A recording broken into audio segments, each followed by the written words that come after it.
नमस्कार साथियों।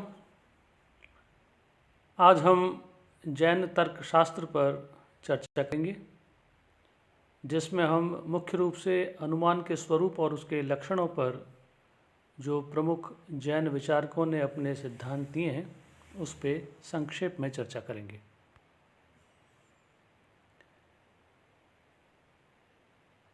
सबसे पहले तो प्राचीन जो जैन साहित्य है उसमें अनुमान के लिए अभिनिबोध शब्द का प्रयोग किया गया है।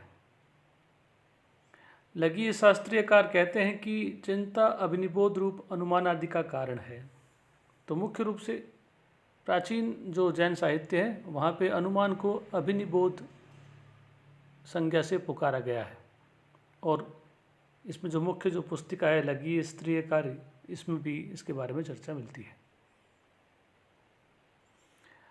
तत्वार्थ श्लोक वार्तिक जो कि बहुत महत्वपूर्ण साहित्य है, ग्रंथ है, उसमें जो आचार्य विद्यानंद है वो कहते हैं कि साध्य विषयक निश्चय जो कि हेतु के द्वारा इंद्रिय के बिना उत्पन्न होता है उसे अभिनिबोध कहते हैं।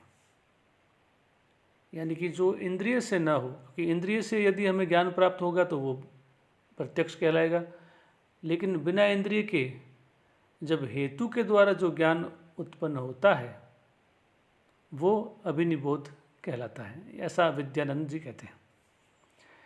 वो कहते हैं कि साध्य के साथ अविनाभाव रखने वाले हेतु से जिस शब्द और सिद्ध या असिद्ध तथा साध्य का ज्ञान होता है उसे भी अनुमान कहते हैं। आचार्य श्रुत सागर के अनुसार साधन से होने वाला साध्य विज्ञान रूप स्वार्थ अनुमान ही अभिनिबोध स्वरूप विशिष्ट मति ज्ञान है। तो जो साधन से होते हैं यानी परोक्ष ज्ञान का ही प्रकार है जैन दर्शन के अनुसार ही। तो साधन के द्वारा जब साध्य विषय रूप जो स्वार्थानुमान अनुमान है, स्वार्थ का अनुमान जो है वो ही अभिनिबोध स्वरूप विशिष्ट मति ज्ञान है। जैन दर्शन में यहाँ पे इसे अनुमान को विशिष्ट मति ज्ञान या मति ज्ञान के अंतर्गत बदलाया गया है। षटखंडागम सूत्र के व्याख्याकार वीरसेन ने अभिनिबोध का मति ज्ञान सामान्य अर्थ किया है, यानी कि उनके सामान्य अर्थ में मति ज्ञान का एक प्रकार है यह अनुमान जो है। अंकलंक विद्यानंद आदि आचार्य अनुमान को मति ज्ञान का एक विशेष भेद मानते हैं। वो कहते हैं जो अनुमान है ये मति ज्ञान का ही एक विशेष भेद है, प्रकार है। फिर षट खंडागम में श्रुति ज्ञान में 41 पर्याय शब्द बतलाए गए हैं, जिसमें एक हेतुवाद शब्द भी है। इस हेतुवाद शब्द की व्याख्या आचार्य वीरसेन ने की है। हेतुवाद साध्य का अविनाभावी लिंग है जो कि अन्यथानुपत्ति रूप लक्षण से लक्षित होता है। उसमें अपने पक्ष के समर्थन में प्रयुक्त हेतु साधन हेतु कहलाता है तथा दूसरों के खंडन में प्रयुक्त हेतु दूषण हेतु कहलाता है। तो जो भी अपने बात को सिद्ध करने के लिए जो भी हम हेतु या कारण बतलाते हैं वह साधन हेतु कहलाता है। जैसे यदि हम किसी मकान से उठते हुए धुएं से आग का अनुमान करते हैं तो वो जो धुआं है वो साधन हेतु कहलाएगा, क्योंकि उसी से हम आग का अनुमान करते हैं। अब इसकी व्युत्पत्ति करते हुए आचार्य कहते हैं कि हिनोति गम्यति परिचितम अर्थमात्मनाम चेति प्रामाणम पंचमक। तो यह तात्पर्य यह है कि जो स्वयं को तथा अन्यार्थ को प्रस्तुत करता है अथवा पांच प्रमाण के रूप में संग्रहित है उसे ही हेतु कहा गया है। और वह हेतु जिसके द्वारा कहा जाता है वह हेतुवाद अर्थात श्रुत ज्ञान है। आगम में श्रुतगान के दो प्रकार बतलाए गए हैं, एक शब्दलिंगज तथा दूसरा है अशब्दलिंगज। अशब्दलिंगज श्रुत ज्ञान ही अनुमान है, जिसका उदाहरण है धूम के द्वारा अग्नि का ज्ञान। इसमें कोई शब्द नहीं होते, इसलिए इसको अशब्दलिंगज कहा जाता है।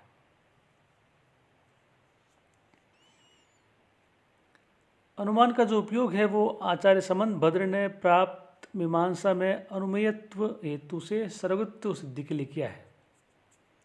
अनेक स्थानों पर रूपादि, चतुष्टयात्, विशेषणत्वात् आदि अनेक हेतुओं द्वारा स्याद्वाद की स्थापना की गई है। इसी प्रकार उदाहरण, हेतु आदि न्यायांगों का भी उल्लेख है, किंतु परिभाषाएं, उनके भेद आदि का निर्देश प्राचीन जैन दार्शनिक ग्रंथों में प्राप्त नहीं होता।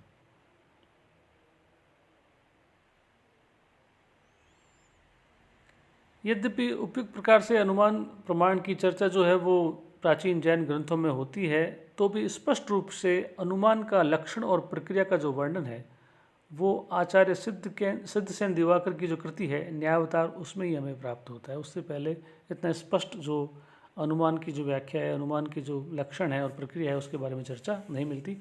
ये सर्वप्रथम न्यायावतार जो पुस्तिका है सिद्धसेन दिवाकर की, उसी में मिलती है। तो आचार्य सिद्धसेन के अनुसार साध्य के अविनाभावी लिंग द्वारा साध्य का जो निश्चयात्मक तथा अभ्रांत ज्ञान है उसे अनुमान कहा जाता है। तो साध्य से साध्य का जो अविनाभावी भाव है उसी के द्वारा जो अभ्रांत और निश्चयात्मक ज्ञान है वही अनुमान कहा जाता है। अकलंक का भी मत है, उन्होंने इसी का अनुसरण किया है और लघियत्री तथा न्याय विनिश्चय में अनुमान की परिभाषा दी है कि साध्याविनाभूत लिंग के द्वारा जो साध्य का ज्ञान उत्पन्न होता है उसे अनुमान कहते हैं, तथा हान, उपादान आदि अनुमान के ही फल होते हैं। अकलंक के इस सिद्धांत को आगे जो और भी जैन विचारक हुए, जैसे माणिक्य नंदी, वदिराज, प्रभाचंद्र, हेमचंद्र, धर्मभूषण, इन्होंने भी इसको स्वीकार किया। अब आचार्य भूषण ने लिंग परामर्श, जो न्याय दार्शनिकों का जो विचार है कि लिंग परामर्श ही उसी से अनुमान हमें होता है, तो वो उसे स्वीकार नहीं करते, वो उसका खंडन नहीं करते। वो कहते हैं कि साधनात् साध्य विज्ञानुमानम, यानी कि साध्य विज्ञान साध्य विषयक अज्ञान का निराकरण ही कर सकता है। तो अनुमान का अर्थ है अनुमेय संबंधी अज्ञान की निवृत्ति पूर्वक अनुमेयार्थ का ज्ञान। अनुमेय संबंधी अज्ञान निवृत्ति साध्य ज्ञान से ही हो सकती है, हेतु ज्ञान या परामर्श से नहीं। इसलिए अनुमिति का साक्षात्करण साध्य विषयक ज्ञान ही है। वासुदेव सूरी ने भी अपना विचार दिया। उनके अनुसार वो धर्मकीर्ति के सिद्धांत को स्वीकार करते हैं। तो अनुमान के दो भेद, स्वार्थ और परार्थ करके प्रत्येक के भिन्न भिन्न लक्षण दिए, क्योंकि स्वार्थ अनुमान तथा परार्थ अनुमान अपने आप में इतने भिन्न है कि इनको सामान्य लक्षण संभव नहीं है। जैन दर्शन में साध्य विज्ञान ही अनुमान प्रमाण है। साध्य जो विज्ञान है वही अनुमान प्रमाण स्वीकार किया गया है। वही अनुमति रूप फल का कारण भी स्वीकार किया गया है। फल के रूप में बौद्धों व न्यायों के एक देशीय के समान हान, उपादान, बुद्धि भी है। जैन तार्किकों के अनुसार प्रमाण के दो प्रकार के फल होते हैं, एक साक्षात और परंपराया।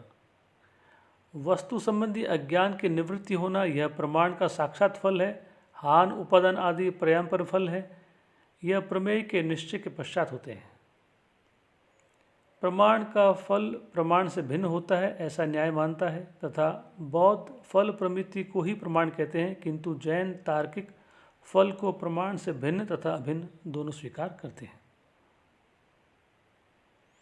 अब इसका अभिप्राय यह है कि जिस आत्मा में प्रमाण के अनुसार प्रमिति होती है उसमें ही फल रूप से परिणाम देखा जाता है। इसलिए एक प्रमाता की अपेक्षा से प्रमाण और फल में अभेद है। प्रमाण कर्ण रूप परिणाम है तथा फल क्रिया रूप परिणाम है।